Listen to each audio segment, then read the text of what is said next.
Hello, good afternoon. Welcome to this webinar. Thank you so much for joining us today. My name is Matilda Rode. I am the Digital Sector Lead for AI and Cybersecurity at BSI, the UK National Standards Body, and we're delighted to have you here today for this webinar on AI assurance as part of the BridgeAI programme. So just a couple of housekeeping points to start with. This is a listen-only webinar. It's being recorded, and we really welcome your questions via the Q&A function. So please be sure to pop any questions in the chat, and we'll try to get to as many as possible in our interactive Q&A session at the end. If you have any technical issues with the platform, just submit your problem through Q&A, and somebody will try to respond to you as soon as possible.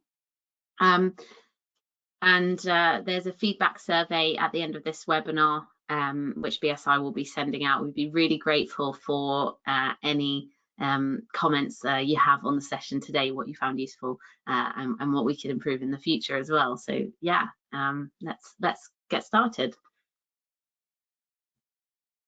So just a quick recap of the agenda for today. I'm just going to do a very brief introduction from BSI's perspective, and then we've got three great short presentations from the chairs of the Cybersecurity and Privacy Committee and the Artificial Intelligence Committees, and as well from the Responsible Technology Adoption Unit, and I'll introduce the speakers as their slots come up, and then we'll pop into a panel discussion where we'll be joined by two other speakers and who have experience implementing AI assurance from the kind of assurers side and also from a small organization side. So that should be really interesting, and we'll also get to all your Q&A questions then as well.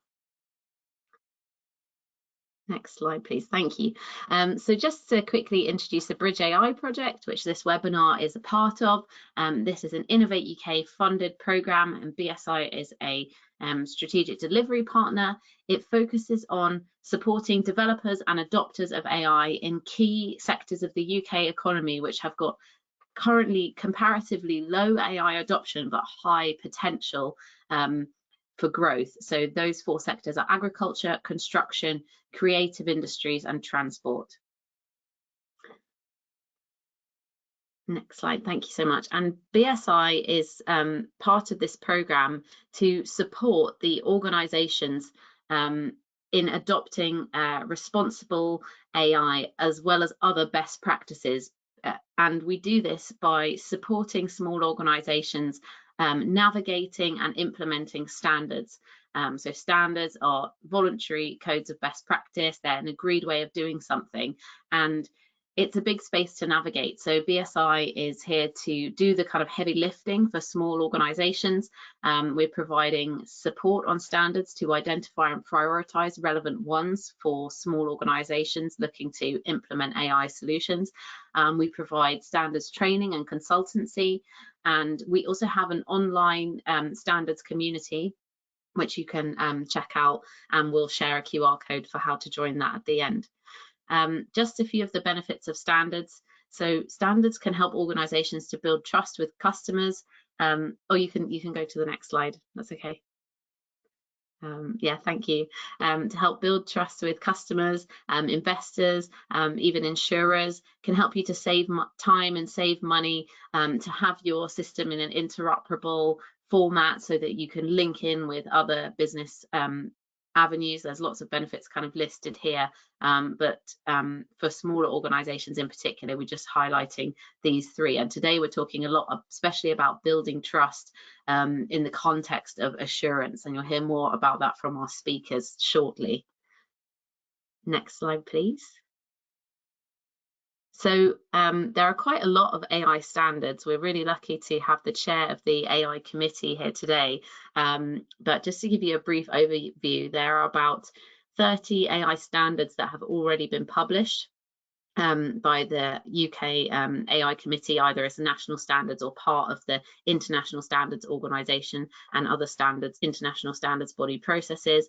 And there are about 33 in draft. And as you can see from the table shown, these cover a really wide range of topics, everything from ethics, bias and explainability down to how you actually do testing and quality assurance, safety and cybersecurity topics, which we'll cover a lot today, through to application specific standards, hardware standards and data standards. Next, thank you so much. And one standard that I just wanted to highlight that we're not going to cover in detail today is the ISO IEC 42001 AI Management System Standard. We already went over this in detail in another BridgeAI webinar, which you can find on the community platform that I highlighted earlier. This is the first AI standard that organizations can be certified to, and it's a great umbrella standard that gets to all of the key AI governance and risk questions, and can be underpinned by the standards that then go into detail on specific topics. Next slide, please. So I just wanted to highlight the BridgeAI standards community. You can see this webinar is advertised there, so upcoming events are there, how to get started with standards are there.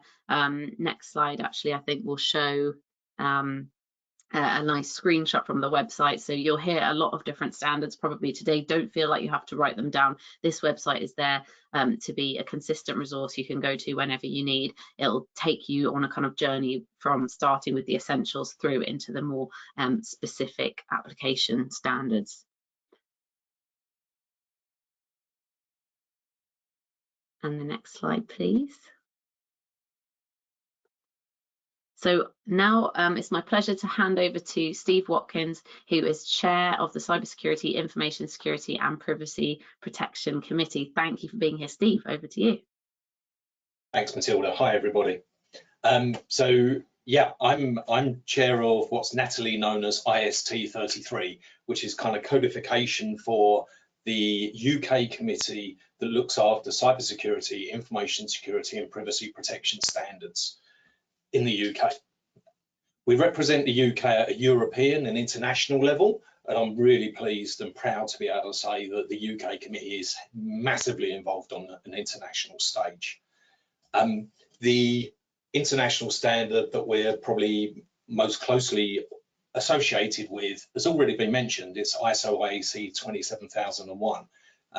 If you're working in AI or information security, I suspect you've heard of it. It's the requirements for an information security management system. Alongside that sits a certification scheme, a mechanism whereby organizations can get certificates saying that they conform with the best practice for managing information security as set out in 27001. So the 27001 standard is very much the management system processes.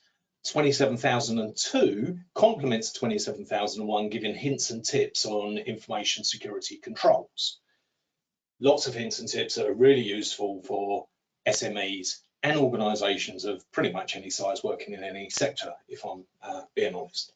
Coming back to the certification scheme, it's a means of demonstrating, opting for certification is a means of demonstrating to interested parties that you're managing information security in accordance with good practice. Why would you want to do that? Well, you want their trust. Doing business as a SME, in my experience, you want to remove any barriers or lower the hurdles for any potential client to do business with you. And typically, if you're operating with offering AI or looking to embrace AI potentially, but offering any sort of service, then information security is going to be of concern. So having some sort of badge or recognition that you can demonstrate to your interested parties, your potential clients, and possibly regulators that you're managing information security in accordance with good practice has got to be a good thing. And this is where we come to the table on the left of the screen here. The options for that kind of supply chain assurance and your trust in your providers and your suppliers and your customers' trust in you as an organization. So there's level of assurance. You could simply rely on the fact that, oh, they must do a good job, surely, mustn't they? Well, I'm going to suggest that that's not a great level of assurance. You could rely on a clause in terms and conditions. Okay, but that kind of really only comes into play when something's already gone wrong. Doesn't really help that much. You could rely on supplier questionnaires, send out a supplier questionnaire, rely on the potential supplier to return it, and going by the strength of the response, determine whether you want to do business with that supplier or not. My rather cynical, or the cynical side of my brain, suggests that the supplier knows that if they're going to answer it really positively, you're more likely to give them your business. Likewise with your customers, knowing that if you answer the questions more positively, you're more likely to get their business. Certification is what I've talked about already. What value does that have? Well, if it's part of the accredited certification scheme, it means that the organisation, your organisation potentially, has not only developed a solution or a set of management processes to manage information security. In the case of 27001, this is mirrored by 42001 for AI management. So in the case of information security, you've developed your processes, your management system to accommodate information security issues in accordance with best practice.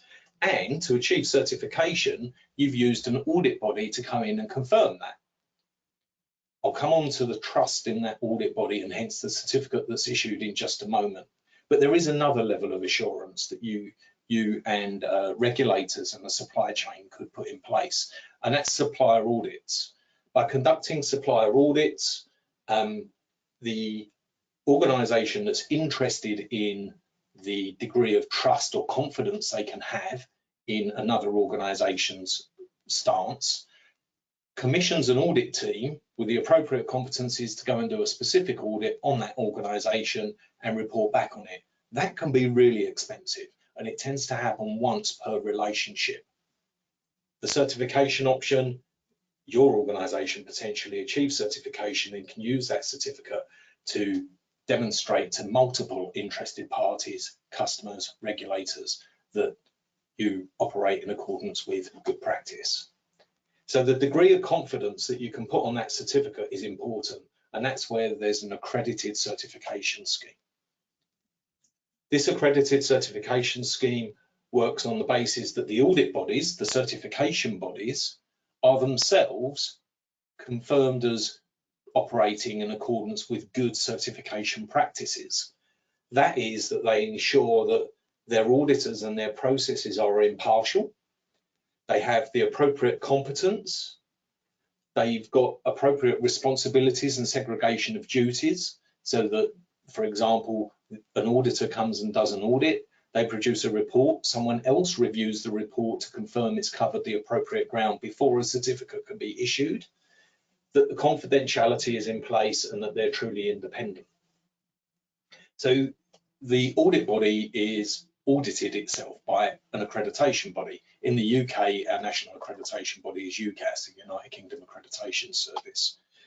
This set of arrangements, which all, funny enough, works to different standards, both national and international standards, ensures that the certificate that's issued to an organisation, we can have confidence in it, as long as it's an accredited certificate and it's got the accreditation mark on it. So it's accredited certification, coming back to supply chain assurance, gives us a cost-effective means of lessening some of the information security concerns interested parties might have. This scheme is being mimicked for AI and ISO 42001. I would suggest that information security management systems and having good practice in that is essential if you're going to be moving on to an artificial intelligence management system. And let's face it, our artificial intelligence solutions rely on a secure IT environment to operate in. And that's where I suspect we're going to move over to Milan, who's chair of the Artificial Intelligence Standards Committee. Matilda, thank you. Thank you so much, Steve. Perfect and beautiful segue into Milan's segment. So welcome to Milan Patel. Thank you so much for being here. Milan is the chair of the Artificial Intelligence Committee. Over to you, Milan. If All that's right, just as I adjust the lighting in this room again. So thank you very much, Steve, for that segue. So I'm Milan Patel. I chair the BSI Committee for Artificial Intelligence. It's a large committee that continues to grow with the aim of truly taking a multi-stakeholder, diverse approach to responsible AI and the standards necessary to help enable that. So as Steve mentioned, the assurance infrastructure, so the assurance and conformity assessment infrastructure for 27001 and information security being replicated for artificial intelligence. We'll touch upon that in a moment, but what I'd like to do is start with a few points to consider before we delve into the standards that can help with securing and safeguarding artificial intelligence systems.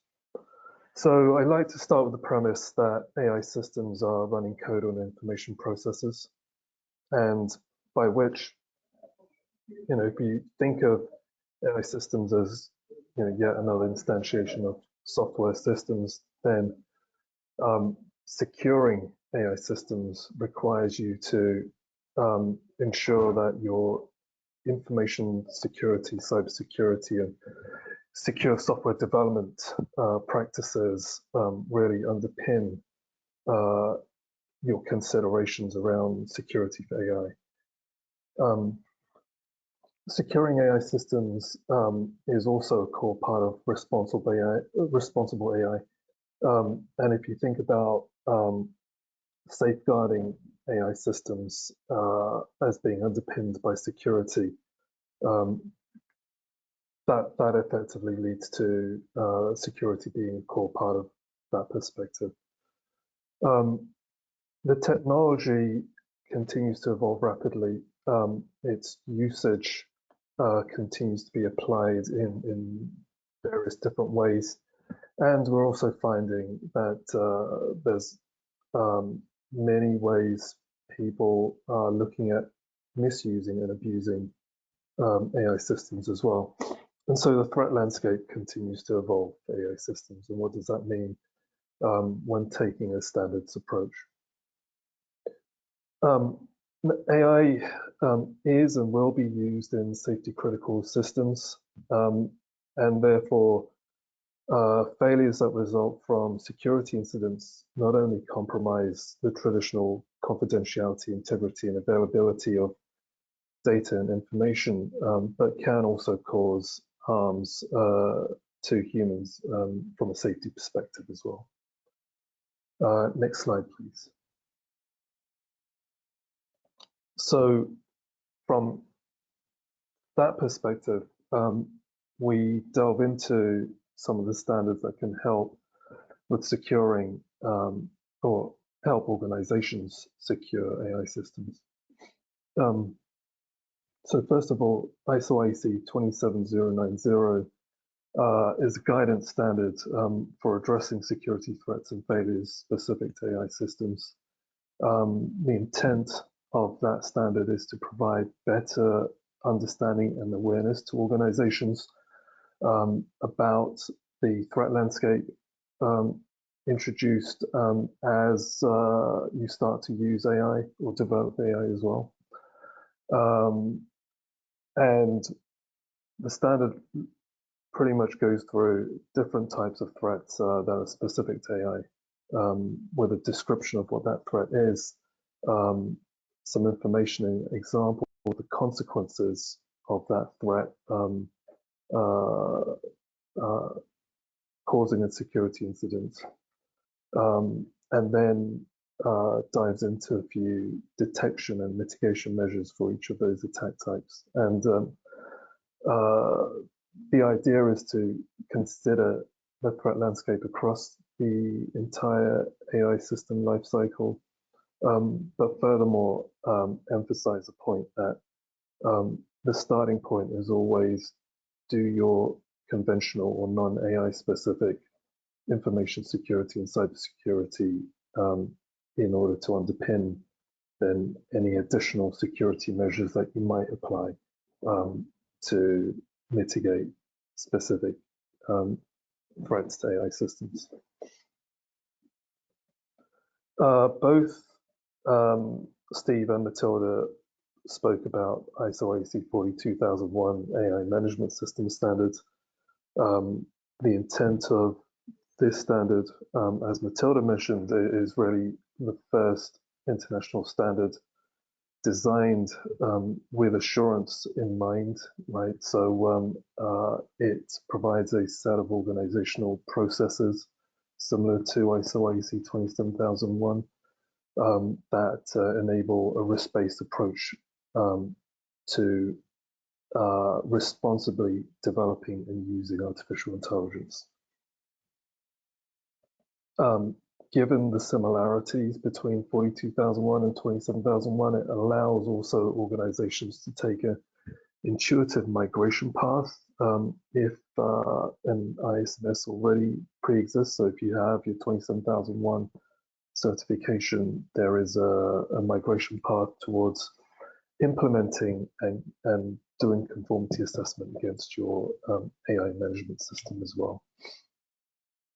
The management system provides a reference, well, the standard provides a reference set of controls, both organizational and technical, that can be used to address identified risks and help with mitigating risks and impacts as a result of developing or using AI systems.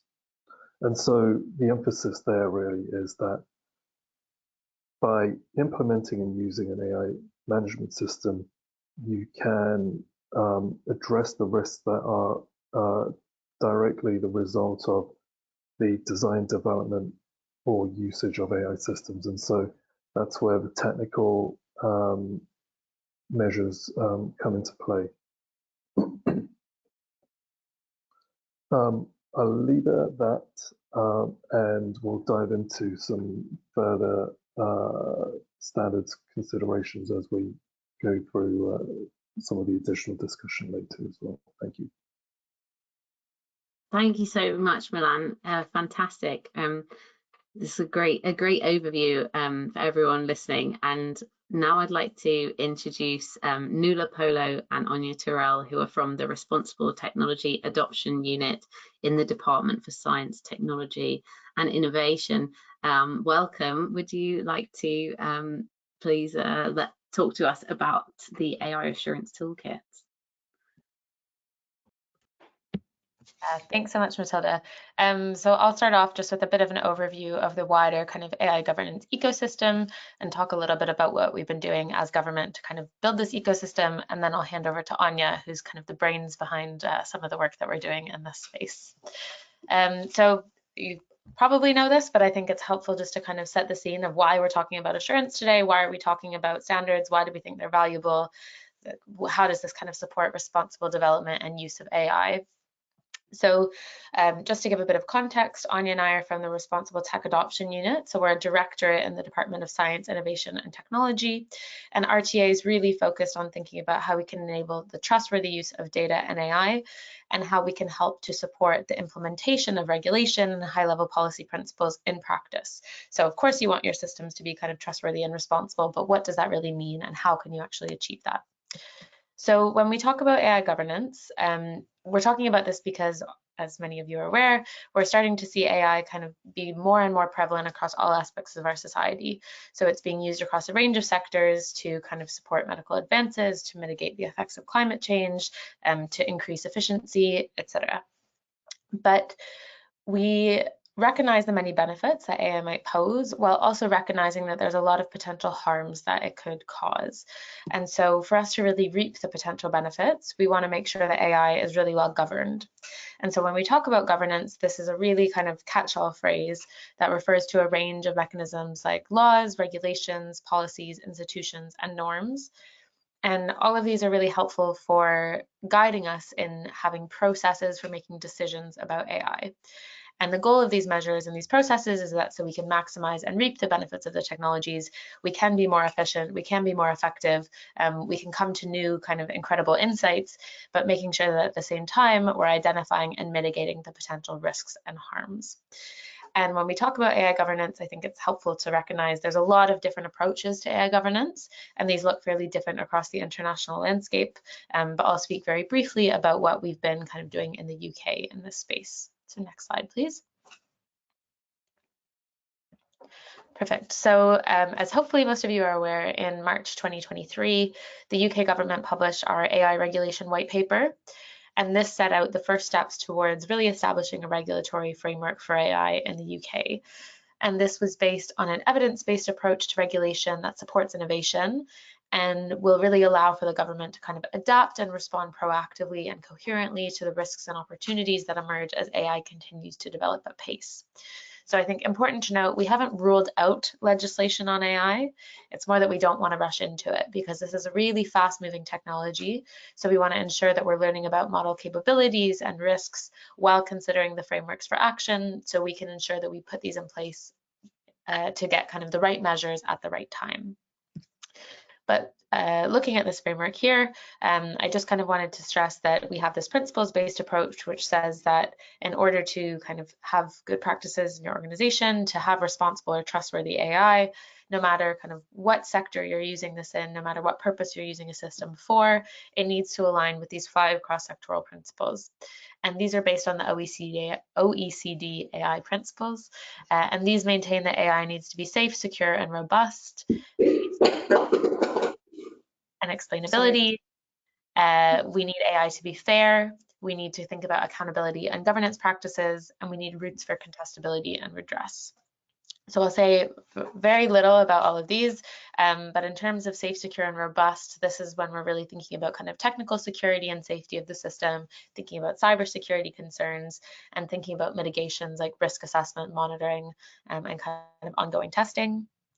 For transparency and explainability, here we really emphasize appropriateness because we think it's really important to understand how or why an AI system made a particular decision, but the level of detail that's needed in that explanation is going to change drastically depending on you're trying to explain the outcome to a technical kind of developer or an end user or affected individual.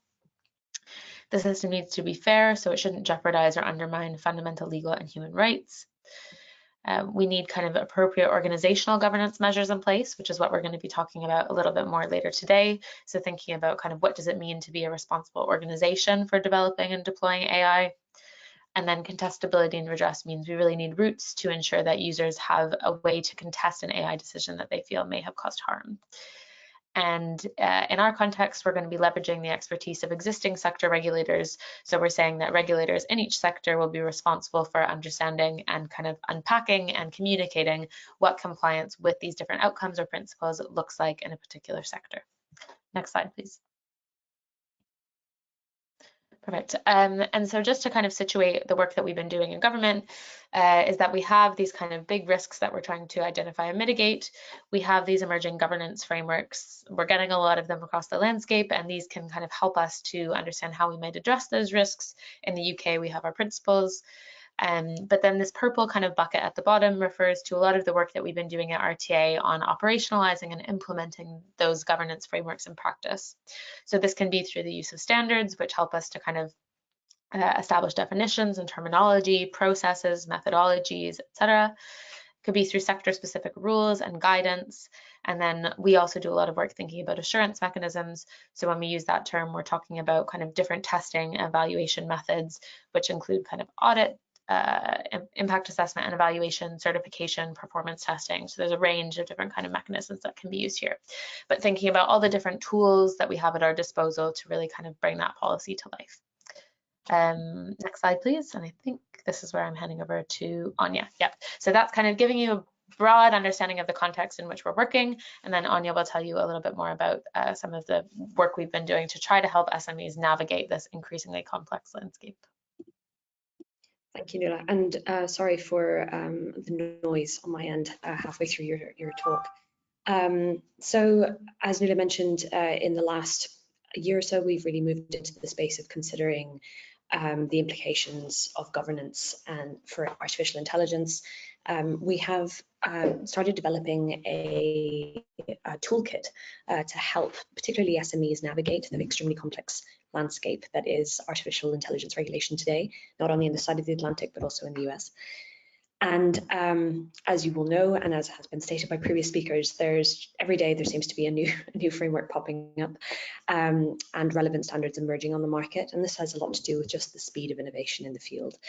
And we've heard from multiple SMEs and stakeholders that there is real difficulty in navigating this landscape. And so to try and solve this problem, because we feel that as government, we're uniquely placed to do this, we have decided to create a series of unique products and tools that are kind of interlocking to help develop not only baselines, but also templates for SMEs who want to engage with these standards to make sure that they're developing AI responsibly. So what do I mean by that? We have been heavily inspired by UK's Cyber Essentials scheme. We've also tried to distill key tenets from ISO 27001. I can never know how to pronounce that one.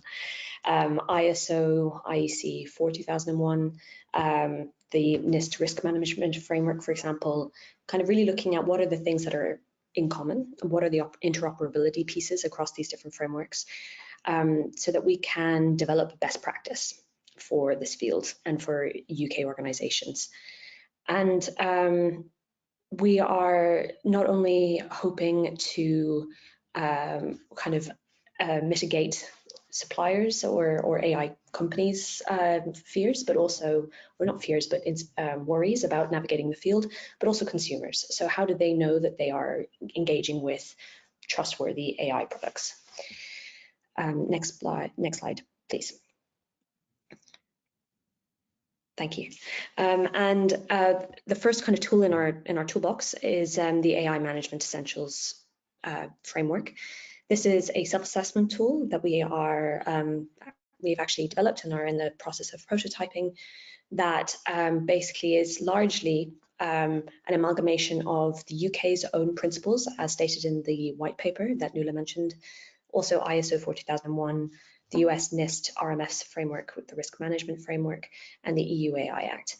And what we've done here is really underscore what are the points of commonality here? How do we make sure that in fulfilling the requirements of this baseline that we're establishing, our UK businesses, particularly SMEs, are complying with all of the basic criteria, or with the basic criteria that's being demanded from our major trading partners.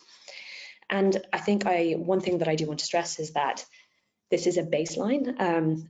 We're not pretending to create the be-all and end-all of artificial intelligence regulation, but rather we want to provide a very stable, very well thought out foundation that then our regulators, industry legislation, and also just national security frameworks can build upon as they seek to make sure that the UK is developing a responsible AI ecosystem.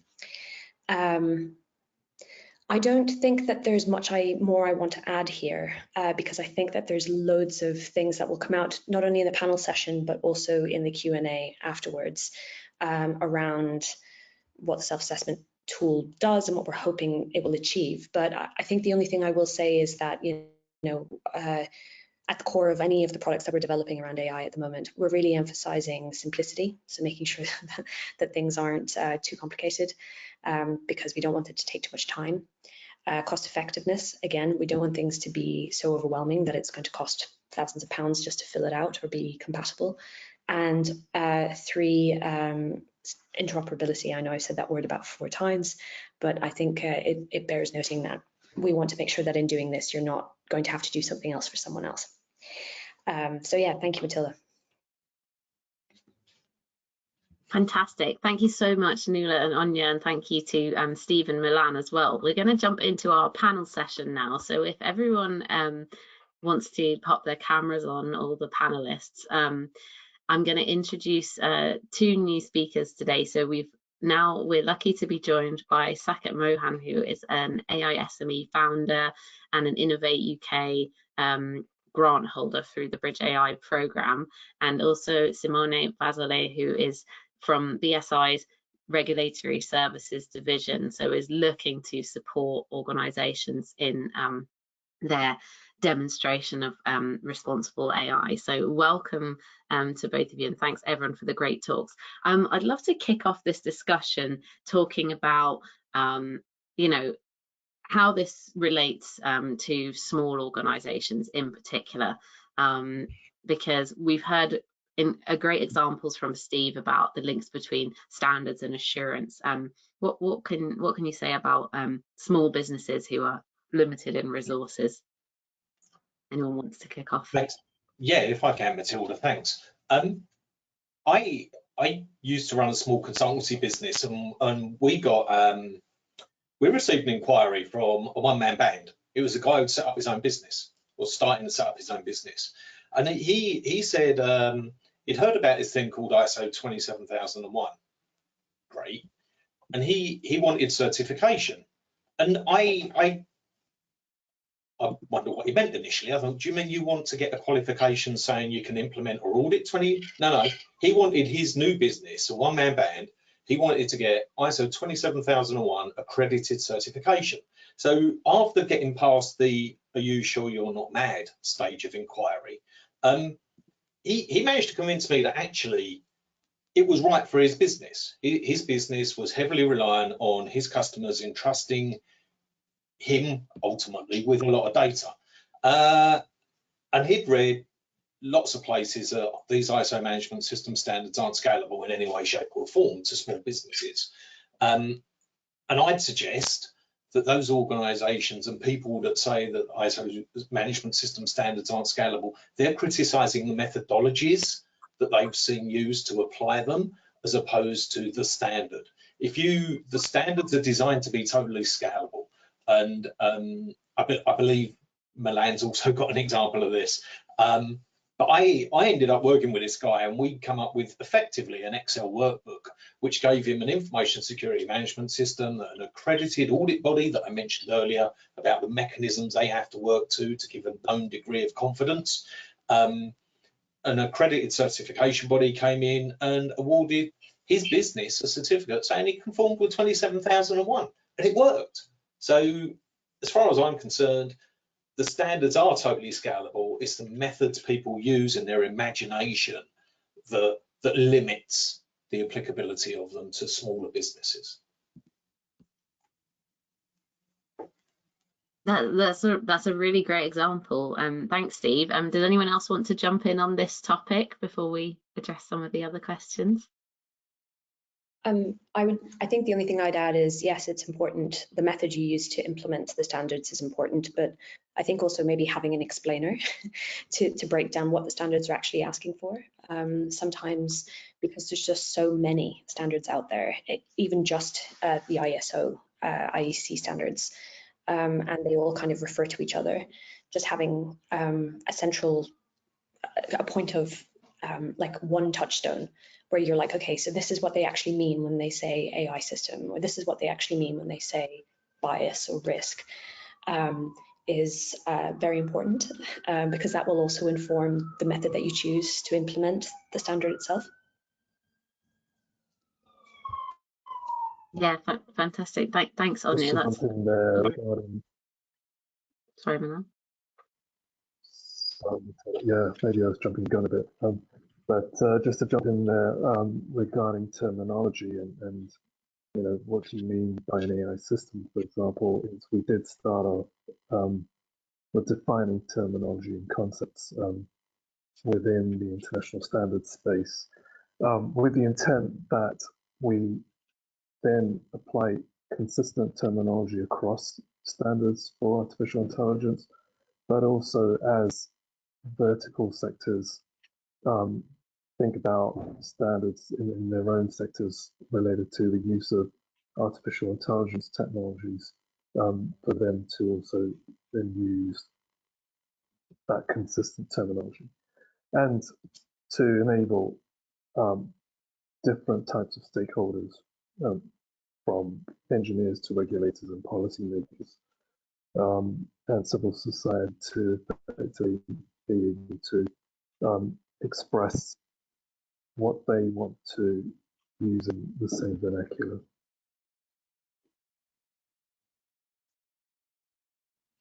Yeah, absolutely.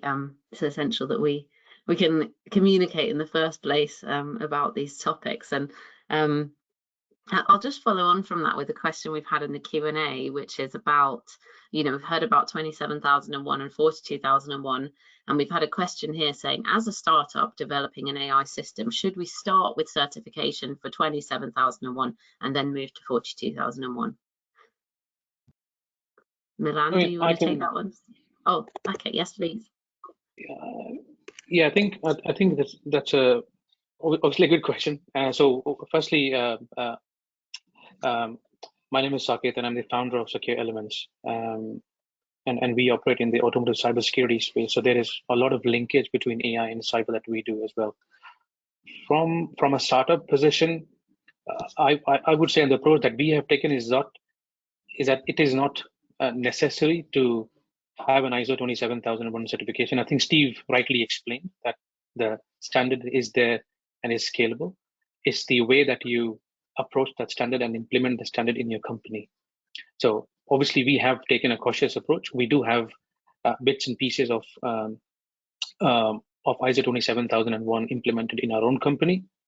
We have not got the full certification yet, but we also do have the ISO 42001 as well, best practice, because we are developers of AI tools and AI systems, and therefore it is critical enough for us as a business, to adopt those standards in small shapes and forms. So at least from a startup angle, I'm able to convey the message to my audience or to my customers that there are sets of regulations and standards out in the industry and in the community that I can actually follow, which makes my company more adoptable, and they can trust my company and they can talk to me in the first place.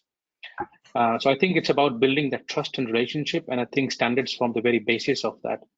So to answer your question, not necessarily to exactly have ISO 27001 certification before you jump to 40001, but it's good to have some basis in your company, or someone in your company who has some basic cybersecurity knowledge and is able to connect the two systems together.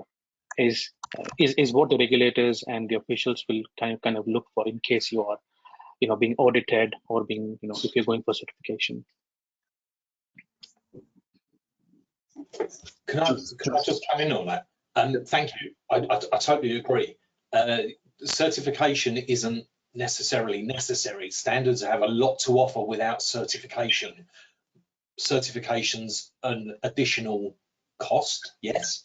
Benefit potentially, but the fact that there's a standard means you've got a common set of terms and conditions that are terms and definitions that are available, and a recognized good practice approach. So it has lots of adopting these standards has lots of benefits other than certification. And so what you've just described, yeah, totally.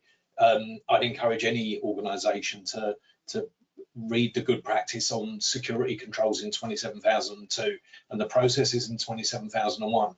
And as you rightly described, the approach, and Milan described, the approach in 27001 and the approach in 42001 are so similar that they naturally complement each other. Whether you go for certification or not, that's a separate decision. Integrating those approaches into your management system or a single management system, hugely beneficial. Thank you.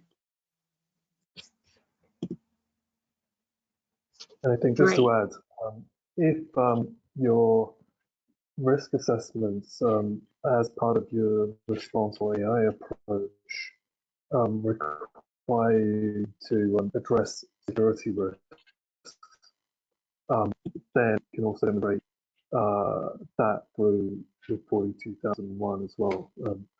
And so it also depends on what type of assurance you want to convey to your stakeholders. You may have customer requirements that ask you specifically for 27001, 42001, or both, right? And what type of outcomes you want through implementing one, the other, or both as well. So, given the integration capability between the different standards, it's also seamless to effectively go from an existing 27001 implementation towards a responsible, more holistic, responsible AI approach as well.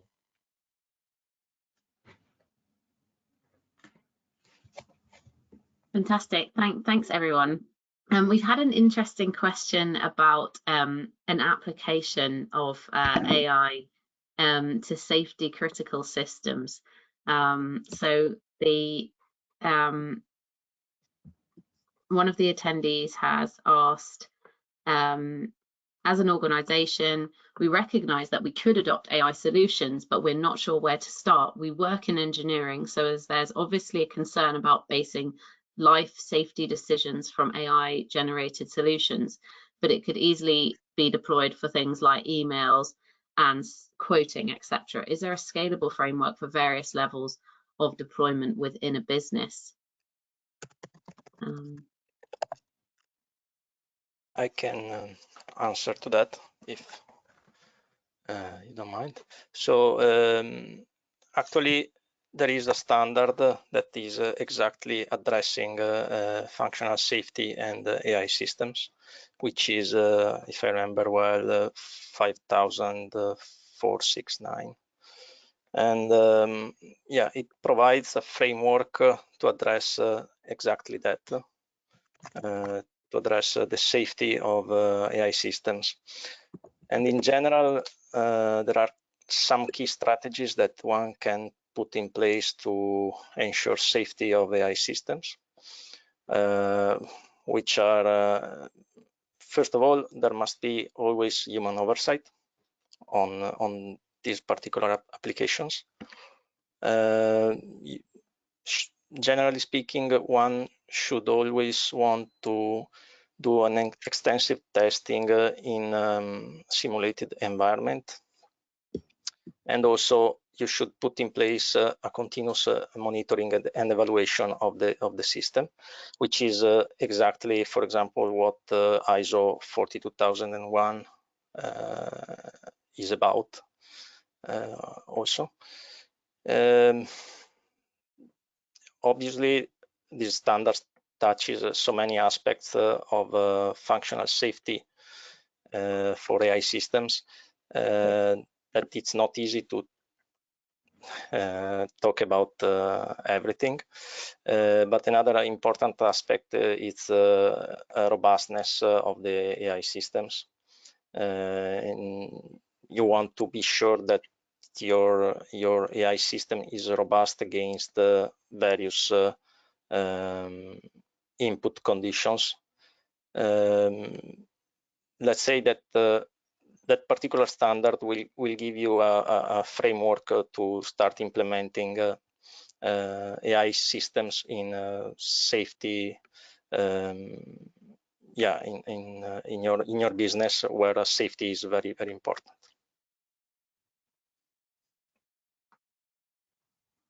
That's great. That's great to know. Thank you, Simone. And don't worry to anybody who was trying to remember the number of the standard, because you'll be able to find that on the BridgeAI standards community hub, or you can also use a good old-fashioned search engine. Hopefully would get it up for you as well. That's a really interesting link between the standards you made there, Simone. And I wonder if I could come back to you and the other panelists on one question we had a lot in the registrations, which was, how do these standards relate to the forthcoming EU regulation? Anyone like to answer that question? Can I take this one? Please.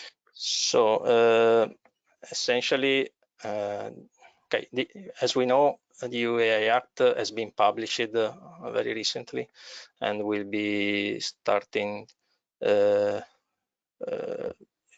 be, let's say, active from the 1st of August, if I remember well. And with the introduction of the Act, the EU Commission has also decided to starting the process of harmonization of various ISO standards and in particular ISO standards. So you will see that for every article in the EU AI Act, there will be an harmonized standard. And if you will be compliant with that standard, then you will also be compliant with the corresponding article of the EU AI Act.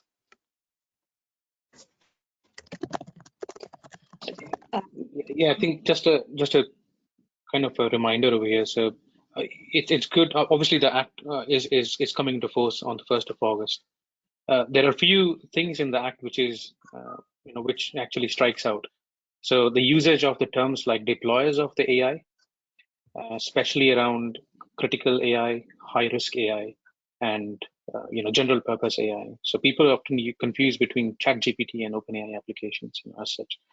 But there are applications. I think I've just seen a question on the chat as well about HR applications being used. So as long as your AI applications can, as developers of those systems, if you can demonstrate that the AI is not biased in that approach,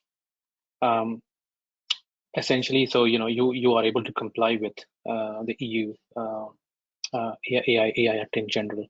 So I think a good recommendation would be to go through some of the annexes, if not the entire document, particularly around Annex 3, which is giving a lot more evidence and value to these three kinds of AI approaches. And that will determine what kind of systems are you developing in your company. And that will then lead you nicely down into the path of what exactly you need to do to come up with a, with that solution. But yeah, so some tips and recommendations. I would kind of expand upon that just by saying that, yes, there's definitely some preliminary guidance in the annexes, but there's no definitive set of step-by-step processes for companies as of yet. That is going to be determined by the national referral mechanisms and the Central AI Office in Brussels. The Central AI Office in Brussels' role seems to be just harmonization across all the different national mechanisms and authorities. It's highly likely that the national mechanisms will be asked to base their standards off the ISO standards in the interest of interoperability. But trade agreements with, well, some of the OECD principles, trade agreements with the UK, and also with the US and the Bill of Rights in the US, which I saw was also mentioned in the chat, will be taken into consideration as well. So I think that there's different ways in which member states might choose to interpret the ISO regulations in terms of what are the individual requirements for SMEs or larger organizations. Some, I think, will be more exigent. Some of them, like France and Germany, they tend to have stricter frameworks for data privacy, data security, compared to, say, maybe Holland, the Netherlands. So I think that, yes, while the EU AI Act is kind of getting the ball rolling, I think the best advice I can have for SMEs is to watch this space because a huge amount is going to change over the next 6 months and a huge amount is going to be clarified in the next 6 months. And what you can do is really come to terms with what you actually have in place now. We know that risk management frameworks will be required, monitoring frameworks will be required. You'll need to be able to trace your data, like where is it coming from, what are you doing with it, where is it being stored. You need to be able to say that you have some kind of accountability across your supply chain and that you're in discussions with your suppliers about whether they have accountability and transparency across their supply chains. So those are things, that processes that we are already familiar with in other contexts, right? basic audits, as I said, risk management. So kind of just taking the initiative to begin extending some of those same principles into the AI system or the AI service that you're offering is a great way to try and get ahead of the curve. And that's not reinventing the wheel, right? Again, like the EU is also not trying to stifle innovation here. They're just trying to take a lot of existing business practice and apply them to this rapidly changing ecosystem.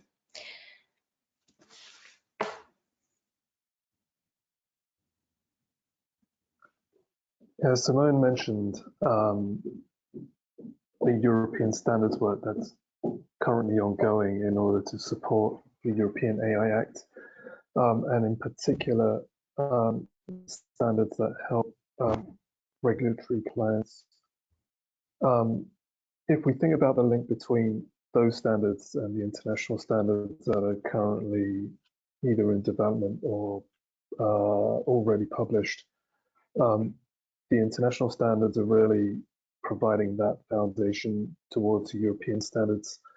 You can also think of the international standards as what does global consistency in this area look like, and therefore helping to underpin your due diligence or doing the right thing from a more global consistency perspective. And the outcomes, as Steve also mentioned around the outcomes of 27001 and 42001, is to enable trust, act as a business enabler, and help with supply chain management. So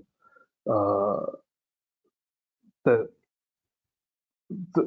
whole point there is to then avoid fragmentation between regional standards and international standards, and really find a way that helps then enable especially smaller companies to be able to navigate the differences between standards for regulatory compliance versus standards for an overall trust and good practice. Yeah, thanks all for your perspectives. I think that's a really interesting theme that's emerging for organizations, and a few different benefits for companies to look to standards, as Anya said, watch this space for the next 6 months in regulation. And what do the panelists think about the role of standards and in assurance for small organizations in particular? Do you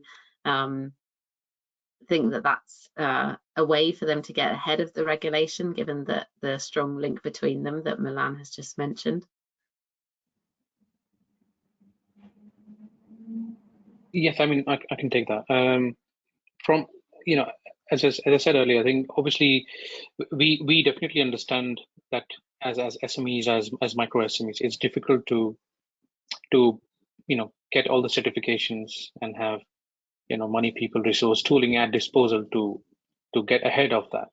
But the best thing you can do is actually refer to the base or the best practices out there. And I think what the standards, guidelines, approaches, they make you compatible and at least credible enough in the eyes of your suppliers or customers. That's the place you want to be. You don't want to go into a customer saying, that you have developed a very good or a critical AI system without having a governance in place in your organization. Because the first thing that will be asked of you if you're a startup is, can we see that? Can you evidence that? And that's the point of failure. It's not about the technological solution. AI will advance. It's a technology. You have technology 1 today. You have technology 2 today. What remains consistent is the process and the governance around it. And if there is a very good infrastructure around corporate governance, and if directors, especially in the UK at least, if you look at the Directors Act of 2006, it actually puts the onus on the directors of the company to actually make sure that you are liable for whatever you're doing in your business, and cyber is one aspect of it. People often forget that, but and now with this interplay of AI and cyber, I think the onus is mostly on the C-suite and the directors of those companies to actually make sure that you put a responsible AI disclosure in your document or in your policy, in your guidelines, to preempt that in case you're developing a technology that could end up being a critical or a, maybe a life-saving technology or AI system, you would not be falling prey to, all these, kinds of checks and the audit. So I think having corporate governance, a good responsible AI disclosure document, and obviously adopting to key standards, key best practices are few things that is easily available, and one can read, digest, and apply them to the best of their knowledge from an SME perspective. Yeah, thanks so much, Saket. One of the questions we actually had in registration was about what are the biggest blocks for SMEs in adopting AI, and we've had a couple of questions in the Q&A as well about how can small organizations keep pace and implement new technologies. Do you have any comments on this question? I mean, as again said, it's a catch-22 situation for an SME. You do one thing and you fall back on the other. If you try and solve another puzzle, then you fall back on the other. So it's like, which one do you address to make sure that you're ahead of one of your competitors in the first place? And second, you're able to sell, because as startup, as SMEs, one of the first things is, okay, get one customer, get one paid customer, so that you have something, you have a good revenue model in place then. So the best advice that, or at least that we have adopted in the company is, of course, we have a set of guiding principles at Secure Elements, aligned with 27001, 42001, where best possible. We don't apply AI in every areas.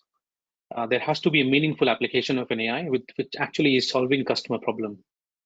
Yes, we're doing cybersecurity, but there are areas of cybersecurity where you can just go ahead and apply AI for everything, but that will not solve a customer problem. So we have applied AI using one of the Innovate UK projects that we recently won. We applied AI for a specific threat modeling, which we know for sure that it will take 100% of the boxes for the end customer, because that will save them time, money, material, and resources. So good training data, good AI, kind of principles, or at least awareness in the first place, if not application. These are few things that you can do as an SME to kind of kick off your AI development journey. But at least that is what my experience is at in this area. Great, thank you. That's really interesting, and I think it touches on a theme that's emerging in the questions as well, around uncertainty and how AI technology is going to develop in the future. We've had a few questions around, whether the standards can keep up with the pace of technology, as well as mitigating risks. So one question we had that's quite typical of those in the chat is, uncertainty is a major issue in AI-based systems. How can we address AI assurance under such unknowns? And we've also had one referencing the major IT outage on Friday as well, and whether AI risks should be considered under that as well. I just throw it in there because it's topical. Milan, could I come to you about the question on kind of uncertainty in systems and how assurance? Yeah, yes, of course, yeah. So the approach that we take in standards development is to not focus on the technology itself, right? Is to determine what are the best practices and processes that would underpin the ability to keep up with the pace of technology. And so if we think about the risk-based approach that is taken in standards like 27001 and 42001, it allows you to establish processes and a discipline within your organization to do risk assessments and manage risks through organizational and technical measures. And so as you continuously do this risk management across the system lifecycle, and you identify risks, you can then think about how you mitigate those. And if it's a mitigation that needs to be applied to the system itself, either you can take existing security controls, for example, or the reference control set in 42001 and apply those, or you might need to augment those controls with new controls. And the standards allow for that flexibility. Around uncertainty, it really is about then establishing those risk-based processes, and one of the other standards that's currently under development and should be published later this year is around AI system impact assessments. And that's really about instilling an AI system impact assessment process and the types of potential harms and benefits you might want to consider from various different risk objectives. For example, accountability, transparency, safety, for example.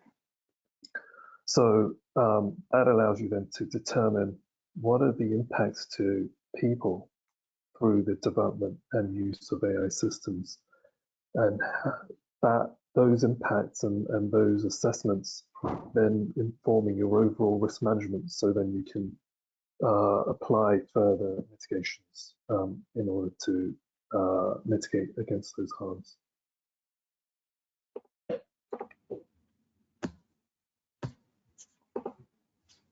That's great. Thank you, Milan. Yeah, I think that's very relevant to quite a few questions that we've had here. And there have also been quite a few about, what are the first steps that organizations can take around accreditation and assurance. And we've also had a couple of questions about timelines, which I'll kind of finish up with for those of you. But how, if somebody's listening to this webinar, they've got a small organization, they're looking to deploy an AI solution, what would you recommend as kind of first steps? Does everyone on the panel have a first tip that they would recommend? Well, actually, the government has developed the Intro to AI Assurance, which Nuala is actually spearheading. So I don't know if you want to. Yeah, I can speak briefly to it. I would say it depends kind of whether you're developing or procuring AI systems. I think there's really different risks faced by both of those types of organizations. But yes, we published the Introduction to AI Assurance in, I think, February this year, and that provides just kind of a starting point into understanding like what is assurance. When we say it's really important to be assuring your system, what do we mean by that? What are the range of different techniques that you can use to do that?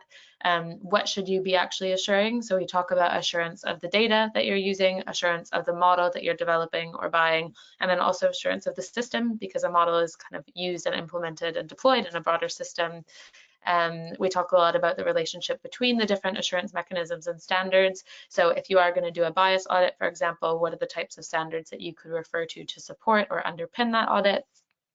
And we also have some case studies of how other organizations have done assurance, so giving you a bit of a flavor of what that can look like in practice. And we also have a portfolio of assurance techniques on GovUK.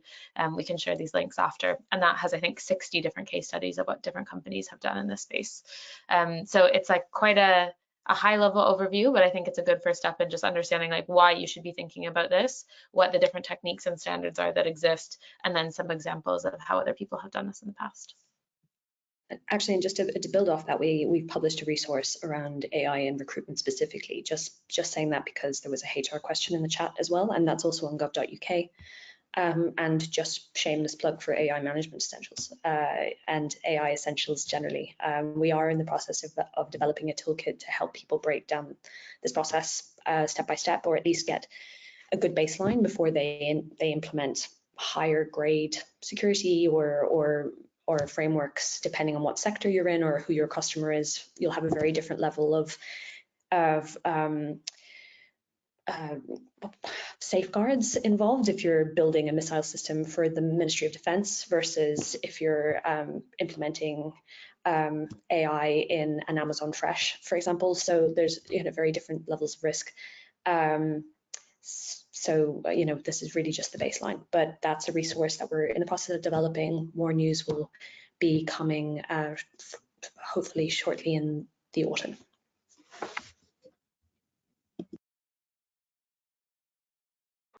Fantastic, thanks both. And to wrap up, I've got a straightforward question, which I think is going to have to go to Milan, which is about it's specifically about 27090 cybersecurity for AI standard, and is there a time frame for launch of this standard?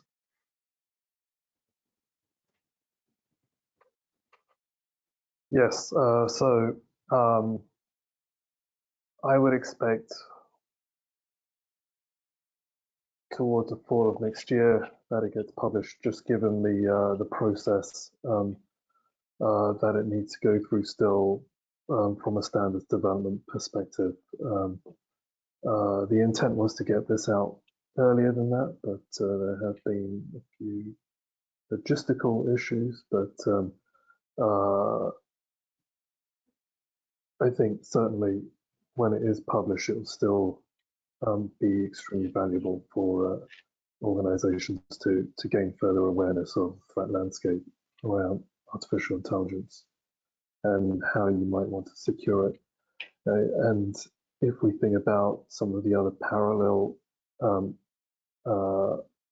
things going on, for example, the NCSC guidelines on AI security, for example, or even the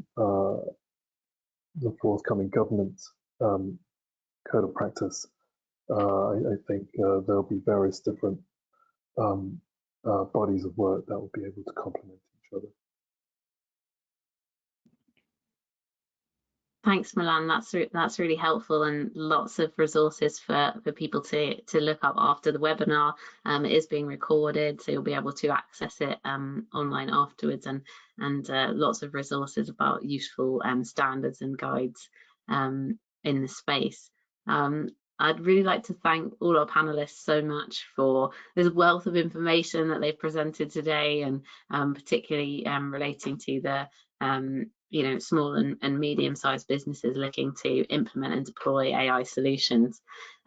Just to wrap up, I wanted to point to the BridgeAI standards community one more time. There's a QR code there, or you can visit the URL on the site. BridgeAI is a massive Innovate UK program, and all of the there's lots of different organisations helping to support this. So BSI is helping on the standards piece, but Innovate UK, the Alan Turing Institute, Digital Catapult, and STFC Hartree Centre are all supporting the grant offer holders of the programme with various components, including data science, compute resources, training, and business development as well. So yeah, thank you to everybody for joining. We will have another webinar coming in November, so if you follow the community, then it will let you know that the next webinar is coming out. It will be on data quality standards, so look out for that one. Thanks again to the great panelists and to all of you for joining. I look forward to seeing you at the next webinar, and have a great afternoon. Thank you. Bye-bye.